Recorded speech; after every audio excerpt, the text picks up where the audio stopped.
Welcome to Into the Night. I'm Nari, your guide on today's excursion down a twisted path. Be careful not to get lost. Be it dark or light, it's easy to lose your way. Are you ready? Then let's begin.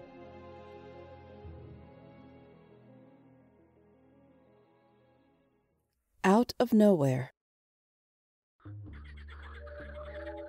Lincoln Hayes breathed in the sounds and the smells of the first pleasant spring evening of the year. He was relaxed and happy, reveling in the breeze that ruffled his blonde hair. The stress of the day melted away, and he slowly swayed on the wooden porch swing. It's nights like this I live for. As he enjoyed the moment, he thought of his family, his friends, and the good fortune he had of teaching in this community he had grown up loving. All of the hard work he put into college was paying off. He had his own house close to his parents. He had lifelong friends that he saw daily, and he taught in the school that provided so many good childhood memories for him. Lincoln Hayes was home. The most satisfying part of his life was being near his family. Family was everything to Lincoln. His parents, Max and Patricia, worked hard, providing a comfortable upbringing for their family. He admired their willingness to give their children the best they could, and he knew they were proud of them. Even though, without a doubt, Italia, his younger sister, outshined any effort Lincoln had ever made. Strangely, he never felt any childish pangs of sibling rivalry towards her. Had I? Could I even recall any childhood arguments with her? The answer was no. Granted, he was much older than she was, but still, he couldn't think of a time when he resented her. In fact, Lincoln couldn't remember a time before his little sister was a central figure in his life. Feelings of protection and pride overcame him when he thought about the brown-haired, blue-eyed girl who became the adoration of the entire family. Always a natural beauty, her talents in music, art, and most recently dance made her the star of every family gathering. A few short months ago, her acclaim spread to the community as a whole. Parkville High School's performance of the Nutcracker Suite just before Christmas highlighted both her talent and her beauty. "That little sister of yours is something else," his colleagues at Parkville told him. "Yes, she is. Mom and Dad are very proud of her," Lincoln said with a warm smile. Lincoln's thoughts turned from his immediate family to the community and how it had changed since he was a child. Parkville was becoming quite the magnet for talented children. Prodigies of all types, from piano to mathematics, overflowed into the halls of the school. Sports flourished, and academic awards poured in. Life was good in Parkville, but it did make people wonder at the newfound success of the community. Just last week he was shopping. Gary Lister, the local grocer, asked Lincoln as he checked out, "Since when did we become state champs?" "Certainly not when we were in school," Lincoln replied with a chuckle. "Well, I don't know what's in the water, but I'm not going to jinx us by talking about it. We've got a shot at another baseball title this spring." "Let's certainly hope." Lincoln walked out to his car, groceries in arm, thinking about Gary's comment. The Carter twins were star athletes, which surprised many because neither Elaine nor Dan Carter, parents of the twins, were athletic, either in high school or now. The Lundquist's daughter scored a perfect 36 on the ACT, but neither parent showed exceptional intelligence. Then there was Kyle Larner, a freshman successfully taking college courses ranging from art history to calculus. Kyle was overheard explaining to a classmate that the math books he read sounded like music in his head. Kyle's parents were past retirement age, and both were simple people who had lived simple lives. Actually, most of the children are exceeding their parents' abilities.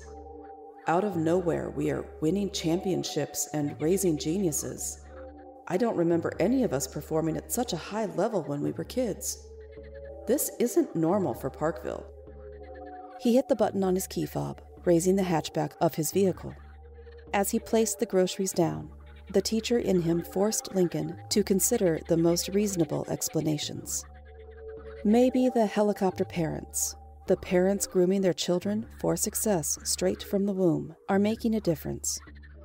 Maybe we've focused on bringing out the best and the brightest in all of our children, and it's working. After all, no child left behind. He didn't give it much thought. However, it did intrigue him. Parkville was a modest town, a quiet suburban sanctuary for middle-class families seeking a better life than the frenetic pace of the big city. This was Lincoln's 5th year of teaching in Parkville, his alma mater, and he was proud of the accomplishments of his students. Just this year, 3 students qualified for national competitions in physics. 2 more won awards for their research project on cells and their regenerative properties in some amphibians, such as the frogs that sang a lullaby this spring evening in the nearby pond. Tomorrow was a big day for him. He'd been nominated for Teacher of the Year. His students' excellent scores on state tests and their success in high-profile competitions had put a spotlight on Lincoln and the science program he was developing at Parkville. I'd like to think I'm the reason for their success, but I'm not so sure I am. A nagging doubt plagued Lincoln, a doubt that he had anything to do with the abilities of his students. This evening, however, Lincoln sat on his porch, enjoying the warm breeze and the smell of the earth awakening after a long winter's rest. The aforementioned frogs created a pleasant din of noise in the background, and Lincoln's thoughts shifted. His memories wallowed in the magic of nights like this. When he was a child, he'd beg his parents to let him play one more inning of baseball with his friends, or to let him make one more cast into the creek before he came in to go to bed. Visions of warm days, picnics, and a leisure that can't be found in the icy haze of winter swam in Lincoln's head. Recollections of growing up, some vivid and others a little more fuzzy, passed through his mind. The fact that some were indistinct bothered Lincoln. Why can't I remember the day Italia was born? I can't remember life without her, but it's off that at this moment, I can't remember her coming home from the hospital, or Mom even being pregnant with her. That unsettling thought, along with a slightly out-of-place sound that made its way through the chorus of frogs, caused Lincoln to pause for a moment as he rose to go in for the evening. It's probably just a night creature. I'm turning in for the evening. Deserved or not, tomorrow could be a big day. Tomorrow was a big day. In a grove of trees, less than 100 yards from Lincoln Hayes's porch, a group gathered. Italia, the Carter twins, and roughly 150 other teenagers were in a circle, deep in conversation. I think we can safely say that our 5-year pilot program has been a success. An athletic, brown-haired Chet Carter stood out before his comrades. It's time we broaden our scope. Our people are depending on us, and time is running out. Nods of agreement swept through the crowd. When we began this expedition, we weren't sure if we would survive. Much like the early pilgrims we learned about here on Earth, we faced uncertainties. We now know we can survive, and it's time for us to begin a full-fledged colonization of this planet.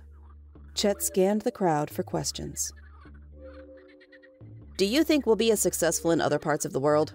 We've masqueraded as children here in Parkville, but once we begin to outnumber the residents on Earth, can we continue without war? Kyle Larner was skeptical by nature and was known for his lack of adventurous spirit.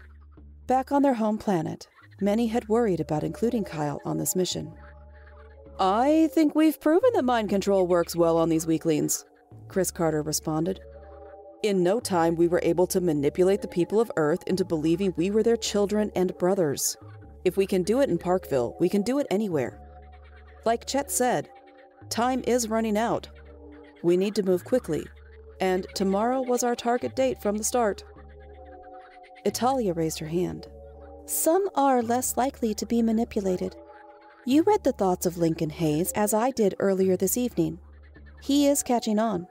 He is questioning why he doesn't remember. There are others who will be difficult to control too. What will become of the Lincolns? Our leaders have considered this. Starting tomorrow, we will deal with Lincoln Haze. The warm breeze blew, and the chorus of frogs sang out into the darkness.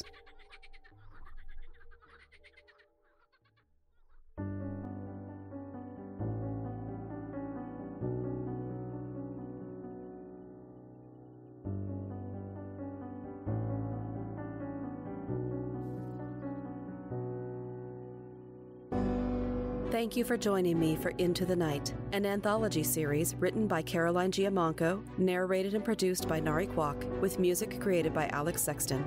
You can find our links in the description below. Into the Night is available on your favorite podcast directory, so be sure to subscribe and follow so you never miss an episode. Make sure you leave us a 5-star review, as it really does help new excursionists to find their way here. Share with any of your friends who you think would like to join us. Also, stop by and say hi sometime. We're on Twitter at Into the Night Pod or by email at itnanthology@gmail.com. I'll see you next time. And remember, whether in the shadows or in the daylight, all twisted paths take you into the night.